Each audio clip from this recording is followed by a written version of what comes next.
for our continued reading of the Bible through the year 2025, reading from the English Standard Version of the Bible by Crossways Publishing, a division of Good News Publishing of Wheaton, Illinois. A reading of the book of Job, chapters 1 through 3, beginning Job chapter 1. There was a man in the land of Uz whose name was Job. And that man was blameless and upright, one who feared God and turned away from evil. There were born to him 7 sons and 3 daughters. He possessed 7,000 sheep, 3,000 camels, 500 yoke of oxen, and 500 female donkeys, and very many servants, so that this man was the greatest of all the people of the East. His sons used to go and hold a feast in the house of each one on his day, and they would send and invite their 3 sisters to eat and drink with them.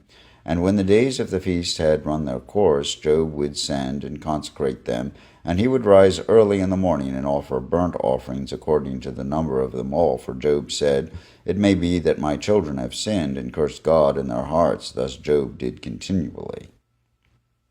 Now there was a day when the sons of God came to present themselves before the Lord, and Satan also was among them. The Lord said to Satan, "From where have you come?" Satan answered the Lord and said, "From going to and fro on the earth, and from walking up and down on it."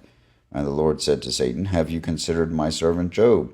There is none like him on the earth, a blameless and upright man, who fears God and turns away from evil."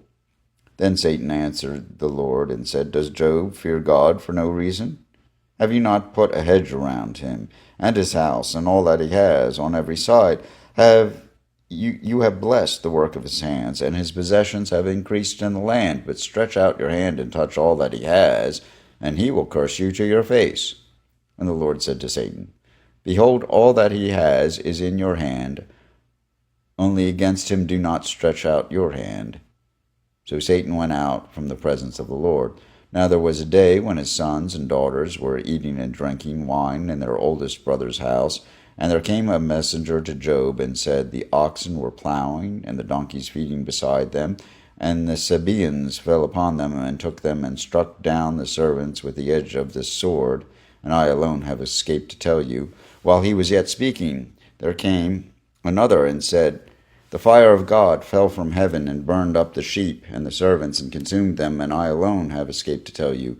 While he was yet speaking, there came another and said, "The Chaldeans formed 3 groups and made a raid on the camels and took them and struck down the servants with the edge of the sword, and I alone have escaped to tell you." While he was yet speaking, there came another and said, "Your sons and your daughters were eating and drinking wine in their oldest brother's house, and behold, a great wind came across the wilderness and struck the 4 corners of the house, and it fell upon the young people, and they are dead, and I alone have escaped to tell you." Then Job arose, and tore his robe, and shaved his head, and fell on the ground, and worshipped. And he said, "Naked I came from my mother's womb, and naked shall I return. The Lord gave, and the Lord has taken away. Blessed be the name of the Lord." In all this Job did not sin or charge God with wrong.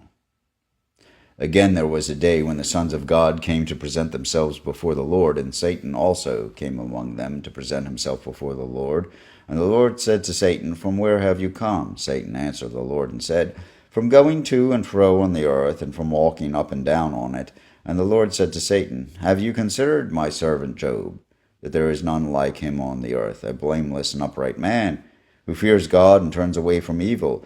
He still holds fast his integrity, although you incited me against him to destroy him without reason." Then Satan answered the Lord and said, "Skin for skin. All that a man has he will give for his life, but stretch out your hand and touch his bone and his flesh, and he will curse you to your face." And the Lord said to Satan, "Behold, he is in your hand, only spare his life." So Satan went out from the presence of the Lord and struck Job with loathsome sores from the sole of his foot to the crown of his head. And he took a piece of broken pottery with which to scrape himself while he sat in the ashes.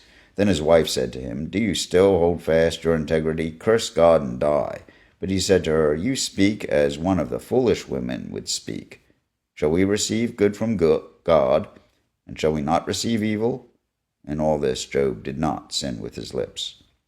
Now when Job's 3 friends heard of all this evil that had come upon him, they came, each from his own place, Eliphaz the Temanite, Bildad the Shuhite, and Zophar the Naamathite. They made an appointment together to come and show him sympathy and comfort him. And when they saw him from a distance, they did not recognize him. And they raised their voices and wept. And they tore their robes and sprinkled dust on their heads toward heaven. And they sat with him on the ground 7 days and 7 nights. And no one spoke a word to him, for they saw that his suffering was very great. After this, Job opened his mouth and cursed the day of his birth. And Job said, "Let the day perish on which I was born, and the night that said a man is conceived. Let that day be darkness. May God above not see it, nor light shine upon it. Let gloom and deep darkness claim it. Let clouds dwell upon it. Let the blackness of the day terrify it. That night let thick darkness seize it. Let it not rejoice among the days of the year. Let it not come into the number of the months. Behold, let that night be barren.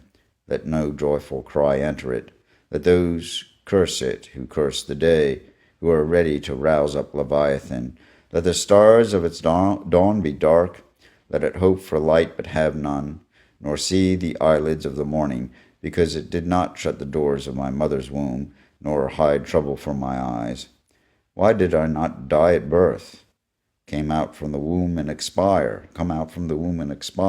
Why did the knees receive me, or why the breasts that I should nurse?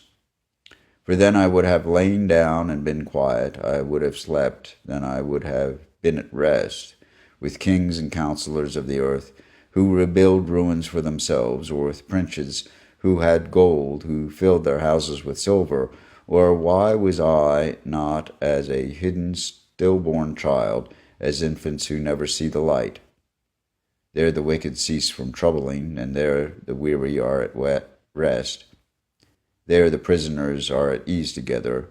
They hear not the voice of the taskmaster. The small and the great are there, and the slave is free from his master. Why is light given to him who is in misery, and life to the bitter in soul, who long for death, but it comes not, and dig for it more than for hidden treasures, who rejoice exceedingly and are glad when they find the grave? Why is light given to a man whose way is hidden, whom God has hedged in? For my sign comes instead of my bread, and my groanings are poured out like water. For the thing that I fear comes upon me, and what I dread befalls me. I am not at ease, nor am quiet. I have no rest, but trouble comes." Here ends the reading of the book of Job, chapters 1 through 3, offered in the English Standard Version of the Bible by Crossways Publishing, a division of Good News Publishing of Wheaton, Illinois.